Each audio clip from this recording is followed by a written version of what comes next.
During the 2013 Toronto Film Festival, there was only one movie at the top of my list where I needed to meet the entire cast. I had to see the movie more than 100 damn times. I had to be front row center at the barricade seeing all my legends, all my actors and actresses within that movie. And I had to make sure to move all the basics aside so that way I had my moment with every single one of those actors, including the one man that owns my heart, the one man that is truly top 5 of my favorite actors in this darn tootin' damn world. The movie that I'm talking about is the Dallas Buyers Club, and if you haven't clued into who I'm talking about, I am talking about Ron Woodroof from Dallas Buyers Club, Finn from Fool's Gold, Connor Mead from Ghosts of Girlfriends Past, Matthew David, gorgeous Mcconaughey.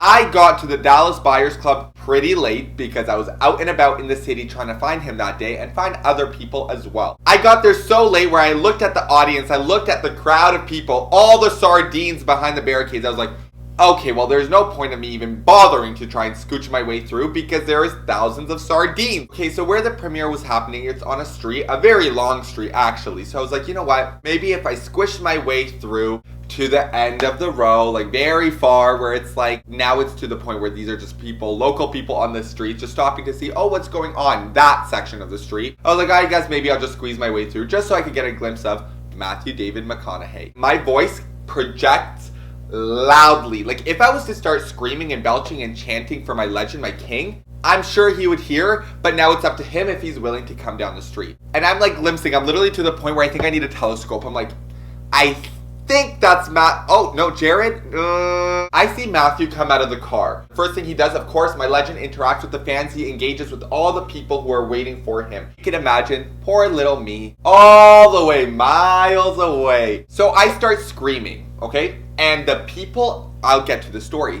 The people next to me, once again, were locals. The woman on the left of me was like an elderly, like, more than middle-aged mom, whatever you would say, basically old. And then the person on the right of me was, I think, her daughter. Once again, if you've watched my videos, you know exactly what I'm chanting. I start screaming, king, legend, icon, so loudly where people, there's a couple people who are like, keep going, maybe he'll come to our section, like be louder, louder, louder. And I could, trust me, my voice can project really, really loudly. And I'm like, okay, fine. I slowly see him making his way down the line. He's like, now I'm like, oh, this is like the hardest part because you don't know if he'll just get bored and just like stop and be like, oh, gotta go. Or like if his publicist rushes him and like just cuts him midway, like right before he gets to you. And it's like, you're right there. But he just did a full 180 and was like, see you later. The two women next to me, the elderly older mother and then the daughter, were not having it. And it's like, if you're not here for loudness, if you're not here for chanting, especially when A-listers are literally, well, where I'm standing, miles away, then why are you here? If you want quietness, girly, go to the library. If you want quietness, girly,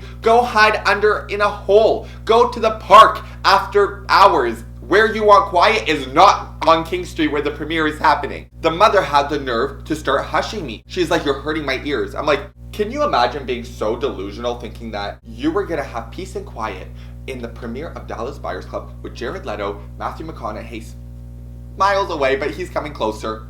I look at the girl and I told her straight up, I was like, high hopes? I was like, then you're not in the right place if you want quietness. So I eventually start to ignore her, but just take in, she confronts me in front of Matthew David McConaughey. She had the nerve, just wait. So I'm chanting louder, louder, louder, and he's making his way. I'm like, okay, now it's like I'm having lots of hopes because he's being super generous where it's like, he went from miles away, kilometers away, and he's getting feet away, foot away. He hears me. Keep in mind, I could see him smiling and I could see him waving and I could see that he hears me and he's coming closer and he finally gets to me. As soon as he gets to me, the first thing that happens is these two miserable people standing on the left and on the right of me. Of course, somehow I managed to get myself stuck in between these two little yippy yappers. And they go, Matthew, we love you. Like they're praising him basically, but they go, you have a fan here that just won't shut up. Imagine literally being so miserable in life, telling him that I won't shut. But he heard me. Keep in mind, he heard me screaming every single role that he was in. Legend, icon, king, man who wears the crown, majesty. He heard it all. For him to literally just say to them, that's okay. Why do you have a problem with that? Oh, did that make their faces go pale white because they didn't know what to say? And I'm standing there going, yes, king, legend, stand up for your absolute #1 fan. And then now they start jokingly being like, hi, oh yeah, like he just like hurt my ears and he just didn't take it. He's like, well, he's a fan. you're gonna have to get used to it kind of thing. And I'm like, and then he looks at me, he's like, thanks for all the support, man. And I look at him, I'm like, I will lose my voice for you. Like, I will literally have no more breathing breath in these lungs cheering you on, legend. The first thing I do is like, I'm like, can we take a picture? He's like, yes, let's do it. He had no issue. Keep in mind, we are miles away from the doors of that premiere now. And he's like, let's take a picture. No problem, no rush, no issue. And then I give him a hug. I'm like, oh my god, King. And we quickly give a hug before he like literally scoots his way. And I think at that point, I was the last person where he was like, okay, cut it. And that's my story of me meeting Mr. Matthew David McConaughey, the absolute legend. For anybody who's watching me, if anybody's ever done too damn watching me, I'll talk to y'all in the next video. TTYLs.